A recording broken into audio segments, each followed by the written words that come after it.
It's trade time, bringing you some buy, sell trades that you need to be making happen heading into week 6 fantasy football. And we started off with player number 1, and it's going to be my guy, Marvin Harrison Jr. for the Arizona Cardinals. Marvin Harrison Jr., let's be clear, we expected a lot better things fantasy football wise from him, but it's been up and down all fantasy football season. Now we've seen a Malik Neighbors absolutely pop off, but we're looking at Marvin Harrison Jr. started off slow in that week 1 game, but did have 29 fantasy points in that week 2 bounce back game, 17 fantasy points and 15 fantasy points. So we know Marvin Harrison Jr. is a dude just based on the snap share, based on his target share, and he has elite level touchdown upside. Now in week 5 versus San Francisco, he just wasn't able to get on the same page with Kyler Murray. Had 7 targets, only 2 receptions for 36 yards and no total touchdowns. So I just think this is a little bit of the case of the inconsistencies that a rookie level wide receiver is going to continue to have. We did see the spike week of a 29, 17, 15 fantasy points. All of us would take that. So I know he's wide receiver 18 right now. You drafted him as a top 13, 14 level wide receiver. So it hasn't been the most amazing. But when we're starting to look at trades that are starting to go down for Marvin Harrison Jr., you're going to start to see, well, I think I could slide a few of these. We start off with this first one. Marvin Harrison Jr., Jared Goff for Michael Wilson, Geno Smith, Alan Lazard. Give me Marvin Harrison Jr. We got these 2 deals. We won't consider those next 2 deals. Someone was just messing around. But then we got Marvin Harrison Jr., Josh Jacobs for Alvin Kamara and Jakobi Meyers. Give me the Marvin Harrison Jr., Josh Jacobs side. We scroll down even a little bit further. We have Breece Hall, Tank Dell, Romo Dunze traded for Xavier Worthy, Marvin Harrison Jr., James Cook. Give me the Xavier Worthy, Marvin Harrison Jr. side. Marvin Harrison Jr. and Jahmyr Gibbs for Chuba Hubbard, Garrett Wilson, Tank Bigsby. Give me the Marvin Harrison Jr., Jahmyr Gibbs side. So like we said, there's a lot of good deals happening out there for Marvin Harrison Jr., but my second buy is going to be Breece Hall for the New York Jets. And you're saying to say, "Mate, Caleb, I swear you talk about Breece Hall every trade video." And I do, because for the last 2 weeks, 6 fantasy points, 3 fantasy points back in week 4. It hasn't been great. We've been seeing Braylon Allen getting a ton of opportunities, and that overall attempts just haven't been there the last 2 weeks. 10 attempts in week 4, 9 attempts in week 5. And if you watched this game over in London, it was not the best performance by the Jets. Aaron Rodgers isn't looking the best. So this offense is really not flourishing. I mean, the only thing that looked good was the fact my guy Garrett Wilson got 20 plus targets in the game, but that didn't even equate to like a ridiculous fantasy football game by any stretch of the imagination. So I know you drafted Breece Hall as a top 2, top 3 level running back, and he hasn't been producing to that level. I also know you drafted Bijan Robinson to that level, and that hasn't been happening. But I'm going to stick to my guns, and I'm going to have Breece Hall as a guy that you should be buying, because I still like to have talented players on my team, and I continue to have faith that this team was going to turn it around for the Jets. So when we're starting to look at deals that are going down for Breece Hall, we can start it off. We can say Trey Benson, Breece Hall, Bo Melton for Bucky, Jonathan Brooks, Jaden Reed. That's a lot. That's a lot to give up, especially a guy like a Jaden Reed, who I absolutely love. But I think if you are needing a home run shot and Jonathan Brooks, Bucky, and Jaden Reed were kind of all bench stuff, you could take the shot on a guy like a Breece Hall. You got a guy like a Nico Collins and Breece Hall being traded for Terry McLaurin, Travis Etienne, and Drake London. I know Nico Collins is currently battling that injury, but I think that all the upside is on the Breece Hall and Nico Collins side. We got someone who traded Breece Hall straight up for CMC. Come on, Breece Hall isn't hurt. We don't know when Chris McCaffrey is going to come back. We know he's going to come back. That's the exciting part, but I do like the Breece Hall side on that one. We then have Jaden Daniels and Breece Hall traded for Jonathan Brooks, Brian Thomas, Patrick Mahomes, Justin Fields, Jordan Mason.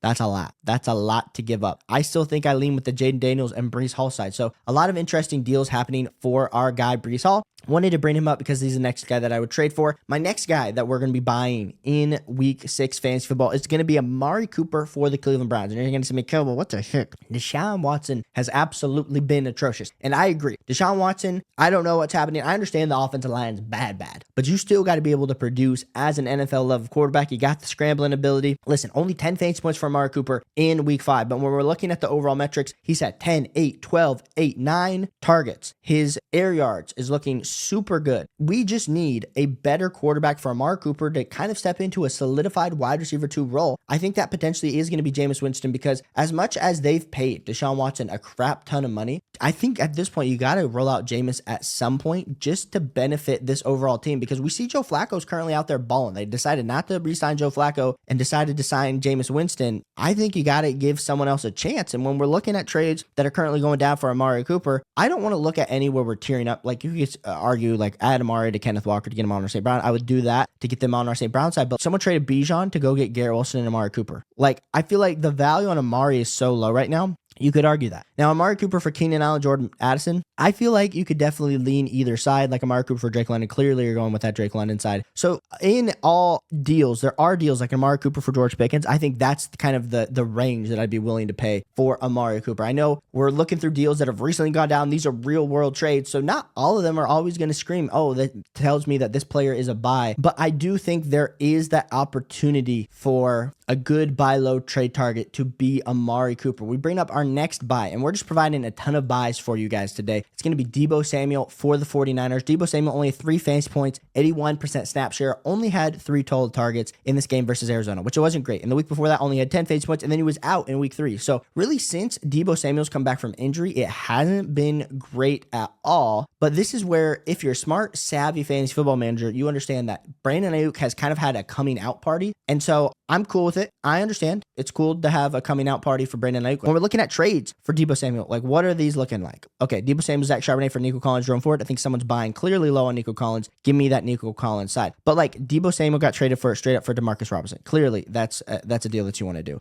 We got Deebo Samuel, Zach Moss, Travis Etienne, Khalil Shakir from Monroe St. Brown, Jerome Ford. I think you have to want to get the best player in the deal, but Travis Etienne and Zach Moss on top of Deebo to get, that's just a lot. That's a lot. I think you really have to consider that Deebo Samuel side. You then look at a trade like a J.K. Dobbins and Jonathan Taylor for Deebo, Javonte, Zach Charbonnet. Another very interesting deal. So I like Deebo as a buy. I think you need to be continuing to buy Deebo Samuel in your fantasy football leagues. But the next guy we're going to be talking about is going to be T. Higgins for the Bengals. And when we're looking at T. Higgins, the big thing that we need to understand, he was also out for the first 2 weeks, and then only 12 fantasy points in that week 4 game, 6, 12, and then 29. Absolutely explodes versus Baltimore. And he did have 2 touchdowns, which is the majority of that fantasy football production, but he did have 14 targets, 9 receptions for 83 yards. And the part that I want to talk about with T. Higgins is this Bengals team, this Bengals defense in particular, their safeties, their cornerbacks are not looking good. So I have a feeling that it's going to be a lot of shootouts for the Bengals to be in to even have the potential to win said football games. And so I definitely want to continue to evaluate and definitely be buying into T. Higgins, because when we're looking at deals like T. Higgins for Garrett Wilson straight up, I mean, you're going with Garrett Wilson, you're going T. Higgins, Jordan Mason, or A.J. Brown. I still want the A.J. Brown side. So like we said, there are deals happening where you're able to get elite level studs and you're selling quote unquote high off T. Higgins. But when you're buying him at his current price, like George Pickens for T. Higgins straight up, give me T. Higgins. When you're looking Joe Mixon or Cortland Sutton for T. Higgins, give me T. Higgins.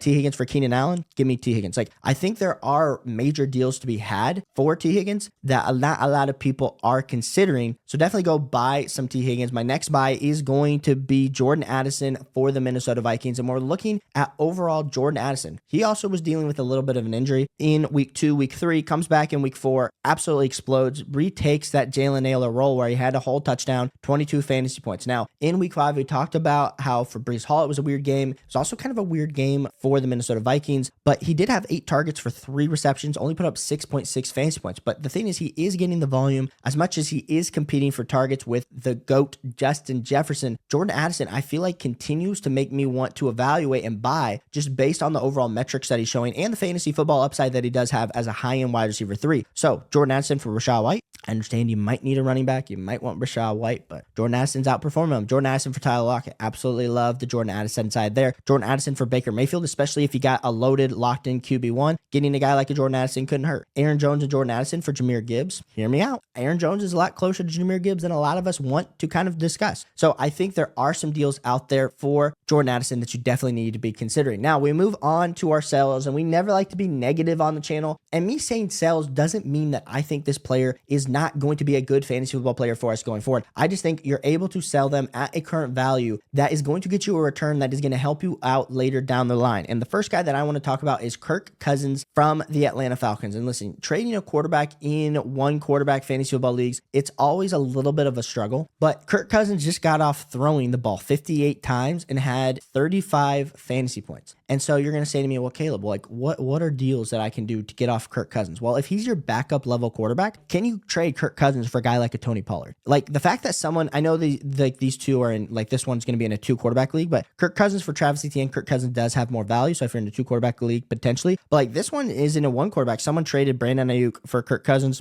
Give me Brandon Ayuk. even in like, if we keep scrolling down, I want to find another one, QB one. Like someone traded Kirk Cousins, Johnny Smith to get like a Bucky Irving if you need some running back depth. Like I think this is a perfect opportunity to go bolster another part of your team by getting out on Kirk Cousins. Not that I don't think Kirk Cousins is a good quarterback, clearly doing amazing things for Drake London, for Darnell Mooney, hopefully continues to do amazing things for our guy, Kyle Pitts. I do think you need to explore what trading away Kirk Cousins is going to look like. The next guy we're going to be talking about is going to be Zay Flowers for the Baltimore Ravens. And I've been a huge Zay proponent all season, but Zay has struggled in this Baltimore Ravens offense from the last 2 weeks. Now, he bounced back 11, 22 fantasy points in week 1 and week 2, then 5 and 2, then bounced back to 19. So you're saying, Caleb, maybe he's getting back on a roll. He's overall player, wide receiver 29. Like why he led the team in receiving yards. Why are you trying to trade him away? I just think this Baltimore Ravens team between the run and the pass, it's going to be super inconsistent. And the only one that's going to really truly benefit in this offense is going to be Lamar Jackson, and then the consistency of Derrick Henry with that touchdown level upside. So when I'm looking at Zay Flowers, I'm saying, hey, you know what? If I can deal with the boom weeks, I can deal with the boom weeks, but what are some deals out there for Zay Flowers that I can potentially look at getting done? Now, we're going to look at some of these trades and just straight up like Tutu and Zach Charbonnet for Zay Flowers. Clearly, I'm going with Zay Flowers. Bijan and Zay Flowers for Josh Jacobs. Clearly, I'm going with Bijan and Zay Flowers. So you're going to say to me, well, Caleb, you're saying that he's such a great sell candidate, but it's looking like there's some great buy opportunities. Well, clearly in every market, in every league, there's a little bit of differing opinions depending on what you can add to it. But like, okay, clearly like this one down at 10-8, Darnell Mooney and Zay Flowers for CeeDee Lamb. Okay, come on. Give me that CeeDee Lamb side. Like there's a lot where we're seeing Zay Flowers just kind of being added on to boost up into the overall rankings. Now, we haven't seen a whole lot of 1-for-1s like Zay Flowers for J.K. Dobbins. I do prefer J.K. Dobbins there. Zay Flowers, Raheem Mostert for Brandon Ayuk. I do prefer Brandon Ayuk. Zay Flowers for Amari Cooper. I do prefer Amari Cooper rest of the season. So like there are those slight deals that you can be doing, but I do think Zay Flowers is a sell for you heading into week 6 fantasy football. My next guy we're going to be talking about as a sell is going to be Roschon Johnson, who Roschon for all intents and purposes was a waiver wire pickup. You weren't having to draft Roschon Johnson in your fantasy football leagues super early, and that's fine. That's fine. But the last 2 weeks, 8 fantasy points, 10 fantasy points, 14 fantasy points, he's really been touchdown or bust. So if someone is going to be devaluing DeAndre Swift in this offense and really trying to prop up Roschon Johnson, this is where I am trying to just quickly do a little bit of a quick slash away. Like we said, here are some deals you can be doing for Roschon Johnson. Listen, clearly some people are starting to quit their team. Saquon Barkley, not a deal.